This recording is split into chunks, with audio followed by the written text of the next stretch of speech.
جس نے پنجاب کی بیٹیوں کے ساتھ بادشاہی مسجد میں ریپ کی داستان رقم کی۔ محتاط اندازے کے مطابق 30,000 اور غیر سرکاری اعداد و شمار کے مطابق 80,000 نوجوان مسلمان لڑکیوں کے ساتھ سکھ لٹیرے رنجیت سنگھ کی سربراہی میں بادشاہی مسجد میں ریپ اور آبرو ریزی کرتے رہے۔ بادشاہی مسجد کو گینگ ریپ کا مرکز بنا دیا گیا۔ مسلمان لڑکیوں کی آؤ بکا پورے لاہور میں گونج رہی تھی۔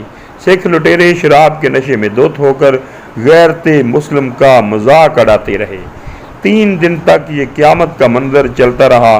مساجد کو استبل میں تبدیل کر دیا گیا، کئی مساجد کو بارود خانے میں تبدیل کر دیا اور کئی پر گارے کا لیپ لگا کر سکھ پوجا شروع کی گئی۔ لاہور کی بادشاہی مسجد میں گھوڑے باندھے اور اسے مستقل طور پر استبل بنا دیا گیا۔ مسلمانوں کے تمام تاریخی عمارتوں، شاہی قلعہ، بادشاہی مسجد، مقبرہ جہانگیر و نور جہان، شالامار باغ وغیرہ سے بیش بہا نادر قیمتی پتھر اور قیمتی سامان لوٹ لیا گیا۔ سکھ لٹیروں نے مساجد، درگاہوں، مقبروں، قلعوں، حتیٰ کہ جہاں بھی کوئی قیمتی سامان ان کے ہاتھ لگا، اس کانے ڈاکو نے سب کچھ لوٹ لیا، کیونکہ رنجیت سنگھ بنیادی طور پر ایک ڈاکو اور لٹیرا ہی تھا۔ لوٹ مار اور قتل و غارت کی اس کی فطرت میں شامل تھی۔ اس لٹیرے حکمران نے اپنے بیٹے ہیرا سنگھ کے نام پر ہیرا منڈی جیسی گلیز جگہ کی بنیاد رکھی اور جگہ جگہ سے طوائفوں کو لا کر آباد کیا، جو کہ آج بھی اس ملعون حکومت کی واحد یادگار ہے۔ ملتان کے مسلمان نواب مظفر خان کو اپنے اہل و عیال کے ساتھ شہید کر دیا گیا، لیکن ان کے چاہنے والے سرائکی مسلمانوں نے ان کے نام پر پورا شہر مظفر گڑھ کے نام سے آباد کیا۔ آج بھی وہاں کے لوگ نواب مظفر خان شہید سے بے پناہ محبت کرتے ہیں، اس کی برسی مناتے ہیں۔ پھر اس کانے درندے نے ملتان اور گردنوا میں جتنے بھی مسلمان آباد تھے، سب مسلمان مرد اور عورتوں کو اکٹھا کیا، ان کے کپڑے اتروائے گئے، ان کے مردوں کا قتل عام کیا، مسلمان عورتوں کی اجتماعی عصمت دری کی گئی۔ ان گنت مسلمان عورتوں نے اپنی عزتوں کی خاطر کنوؤں میں چھلانگ لگا کر جانیں گنوا دی۔ پنجاب بھر میں مسلمانوں کا خون پانی کی طرح بہایا گیا۔ اس صورتحال کے پیش نظر بہت سے خاندان پنجاب سے ہجرت کر گئے۔ کچھ خاندان دیگر مسلم علاقوں کی طرف پہنچے تو انہوں نے وہاں جا کر اس ظلم و بربریت کی داستانیں سنائیں۔ گرد و نواح میں بسنے والے مسلمان اقوام، خاص کر پٹھانوں نے اس دکھیارے خاندانوں کو اپنے گھروں کے بہترین کمروں اور اپنے حجروں میں خوش آمدید کہا، لیکن جب ان خاندانوں نے یہ بتایا کہ پنجاب بھر میں ان ظالم کافروں کو روکنے والا کوئی نہیں، اور یہ بھی کہ جن نے غیرت امانی کا دکھانے کی کوشش کی، ان کفار کے خلاف ہتھیار اٹھائے، انہیں اور ان کے خاندانوں کو زندہ آگ میں جھونک دیا گیا۔ ان کے بچوں کو نیزے کی انیوں میں پرو کر یہ کافر بنگڑے ڈالتے رہے۔ جب یہ سب سنا تو وہ پختون قوم بپھر گئی اور سکھوں کے خاتمے تک ان سے قتال میں مصروف رہی۔ اس دوران خود ان پر کتنے مظالم ڈھائے گئے، یہ ایک الگ داستان ہے۔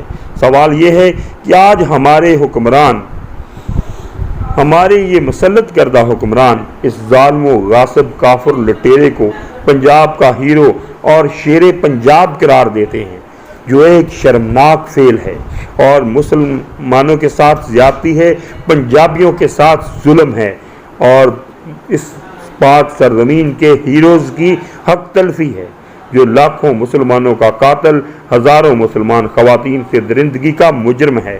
ہم مسلمانوں نے اس کافر لٹیروں سے کئی جنگیں لڑی ہیں، برسوں ان درندوں سے برسرے پیکار رہے ہیں۔ بریلی ہندوستان سے اٹھنے والے سید احمد شہید اور شاہ ولی اللہ کے پوتے شاہ اسماعیل شہید صرف ان مردودوں کے مظالم کے خلاف جہاد کرتے ہوئے اور پنجاب کے مظلوم مسلمانوں کو ان کے ظلم سے بچاتے ہوئے اس منزل شہادت کو پا کر ہمیشہ ہمیشہ کے لیے سرخرو ہو گئے۔ کیا ہمارے ہیرو سید احمد شہید اور شاہ اسماعیل ہیں یا یہ ملعون کانا لٹیرا؟ ہم نے تو کبھی یہ سوچا بھی نہیں تھا۔ اس مملکت خداداد کا نام نہاد حکمران اور پنجاب کے مسلمان اس زانی ملعون ڈاکو اور بدبخت کو اپنا ہیرو مانیں گے۔ اس کی خدمات کے اطراف میں اس کے مجسمے نصب کریں گے جو کہ بذات خود شریک کفر اور بت پرستی ہے۔ افسوس صد افسوس اللہ کے نام پر حاصل کردہ اس ملک میں آج کیا سے کیا ہو رہا ہے اور کسی حکمران کے کان پر جوں تک نہیں رینگتی۔ پھر ہم اللہ سبحانہ تعالیٰ سے اس کی رحمت کے طلبگار بھی ہیں اور پریشان بھی ہیں۔ اس کی رحمت ہم تک کیوں نہیں پہنچ رہی؟ یاد رکھیں یہ اللہ سبحانہ تعالیٰ کی سنت مبارکہ ہے، اجتماعی گناہوں کی سزا بھی اجتماعی ہوتی ہے اور ہم آج یہی سزا بھگت رہے ہیں، اور ہماری ملی بے غیرتی اور بے حمیتی کا مذاق اڑا رہا ہے۔ اور اس کے بعد موم بتی مافیا کی جانب سے اسلام آباد میں ابو جیل کا یوم وفات غزوہ بدر کا دن 17 رمضان المبارک منانے کی مذموم کوشش کی گئی۔ پھر شاہی قلعہ لاہور میں ظالم اور جابر حاکم پنجاب شیر پنجاب کے نام سے مہاراجہ رنجیت سنگھ کا گھوڑے پر سوار مجسمہ نصب کیا گیا۔ پشاور قلعہ بالا حصار جو کہ فرنٹیئر کور کا ہیڈ کوارٹر بھی ہے، اس میں اس کی تصویر لگائی گئی، اور اب سندھ میں راجہ داہر جیسے ظالم کے مجسمہ نصب کرنے کی مہم جاری ہے، اور اس کے لیے BBC جیسے بین الاقوامی ادارے بھی مہم چلا رہے ہیں۔ اس سے قبل ایک ممبر سندھ اسمبلی محمد بن قاسم کے مقابلے میں راجہ داہر کو اپنا ہیرو قرار دے چکے ہیں، جو کہ ریکارڈ کا حصہ ہے۔ پتہ نہیں کلمے کی بنیاد پر بننے والے ایک نظریاتی ملک کے حقیقی ارباب اختیار کس بنیاد اور مقصد کے تحت ان غیر مسلم جابر و ظالم لٹیروں کو ہیرو بنا کر پیش کر رہے ہیں۔ اپنے آپ کو وسیع النظر، روشن خیال، سیکولر اور لبرل اور ماڈریٹ باور کرانے کے لیے مزید کتنے بلنڈر کا سہارا لیں گے؟ ان ارباب اختیار کو یہ بات یاد رکھنی چاہیے کہ یہ ملی بے حمیتی میں کچھ بھی کر لیں، یہود و نصارہ کے نزدیک یہ مسلمان ہی رہیں گے۔ معلوم نہیں ان کو اپنے آپ کو مسلمان ظاہر کرنے سے کیا تکلیف اور پریشانی ہے، اور تاریخی اعتبار سے نسل نو کو کس گمراہی و ضلالت کی طرف دھکیل رہے ہیں۔ بحیثیت مسلمان اسلامی تاریخ ہی ہمارے لیے قابل احترام و اعتبار ہے۔ صحابہ کرام اور تابعین اور مجاہدین اور اسلامی قیادت کی موجودگی میں جو کار خیر مہمات سر کیے گئے وہی ہمارے درخشاں تاریخ ہیں اور دین اخلاقیات کا حصہ ہیں۔ اس پر نہ تو شرمانے کی ضرورت ہے اور نہ مسخ کرنے کی۔ جن لوگوں کو اپنی اسلامی تاریخ و ثقافت سے چڑ ہے وہ لوگ اسلامی اقدار کے نمائندہ ہرگز نہیں۔